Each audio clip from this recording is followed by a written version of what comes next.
জুলাইয়ের চেতনাকে ধারণ করতে ধানমন্ডি রবীন্দ্র সরোবরে আয়োজিত হয় সাউন্ড অফ জুলাই। বিকেল গড়াতেই দর্শকদের পদচারণায় মুখর হয়ে ওঠে সরোবর প্রাঙ্গণ। একে একে মঞ্চে ওঠেন র্যাপার ও সঙ্গীত শিল্পীরা।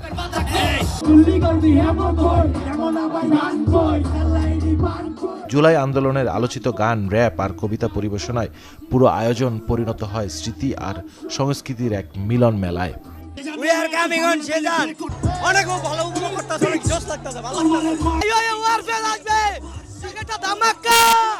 আমরা আনন্দ করতেছি, এখন একসময় মায়ের কাছে, এখন আমরা আনন্দ করতেছি।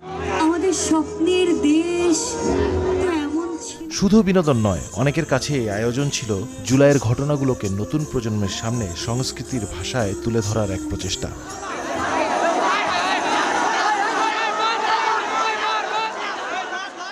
যতক্ষণ না জুলাই সনদ বাস্তবায়ন হচ্ছে ততক্ষণ আসলে জুলাইয়ের যে আমাদের আকাঙ্ক্ষা ছিল সেগুলো আসলে পূর্ণ হবে না। শুধুমাত্র জুলাই না, আমাদের বাংলা ও বাঙালির যত ভ্যাকেশন আছে, অনুষ্ঠান আছে, সবকিছুই আসলে একটা সংস্কৃতির একটি ধারা। এই ব্যাপারটা হইলে হবে কি যে লোকজনের মধ্যে এই ব্যাপারটা আরো বেশি পরিচিত হবে, আরো বেশি করে জানবে যে এই ছোট প্রজন্মগুলো আসছে, ওরা কিন্তু অনেক কিছুই জানে না। তো বেসিক্যালি এই প্রোগ্রামের মাধ্যমে ওরা অনেক কিছু শিখতে পারলো, জানতে পারলো।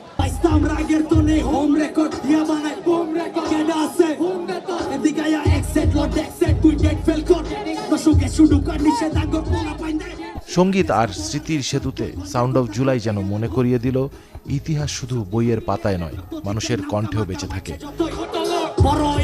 রুম্মান আব্দুল্লাহ, চ্যানেল 24, ঢাকা।